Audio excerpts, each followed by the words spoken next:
Kasparas Jakucionis. I think that's how you pronounce his name.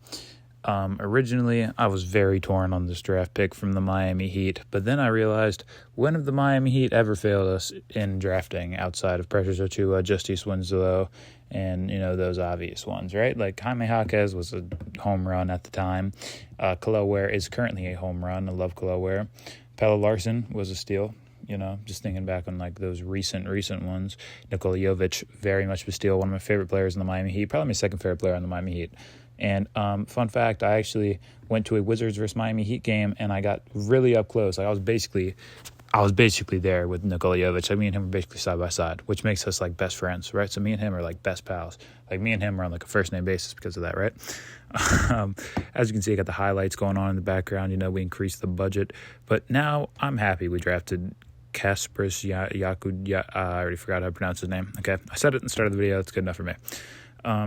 Yeah, he has a good upside, right? Like I'm really in love with this pick, and I'm gonna get a further in depth in it right now because last episode, I'm acting like it's a TV show. Last video was just my initial reactions, right? Just a rant, right? So I had no thought behind it. I was really just talking like what was on my mind after we picked him. So let's get into a further in-depth, view of him. Hoops Hype had him being the 8th best prospect in this draft, going 8 overall. So at absolute best, he was pick 8. At absolute worst, he was pick 22. And we got him at pick 20. So, I'm kind of happy when you look into his film and you do further analysis, of his game. I really do like his playmaking. Last video, I brought up a valid point, how his assist to turnover ratio is garbage. It's pretty bad. Okay. It's really bad. And, honestly, my first reaction when we drafted him was, how many more foreign white boys do we need? Or how many more white boys do we need, right? We're already the exciting whites with Tyler Hero, Duncan Robinson, Nikola Jovic, basically Jaime Jaquez, Kevin Love, so Pelle Larsson, and now him. Like, come on, not to be racist, but like, come on, dude, it gets to a point. Foreign white boys are taking over the NBA, I guess. But yeah, so as I've mentioned, his biggest skill is probably his playmaking, right? He is 6'6", 205, good wingspan. He literally ran Illinois' offense. Like it was give him the ball and hope he makes something work, right? So you can't really hate a player that can bring that to a team like the Miami Heat, who desperately need playmaking. So his big body, his big frame, his good passing is interesting to me. And his defense is really intriguing for me. Him and Davion Mitchell and then Pelle Larsson and shit just running the backcourt as our defenders. Throwing Haywood Highsmith in there. Bam Adebayo, Khalil Ware. We're a pretty good defensive team, if we're being completely honest.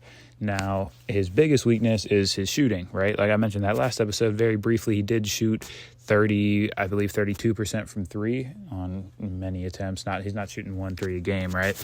So that, like I mentioned last episode, I'm just gonna call them episodes. I mentioned last episode, his shooting, his offense in general is what scares me. Outside of his playmaking, his ability to create his own shot, his ability to get to his spots, his ability to hit shots in his spots is I'm scared of that. And then I realized on our team we have Tyler Hero, right? So Tyler Hero doesn't care. Tyler Hero is gonna just take all the bad shots.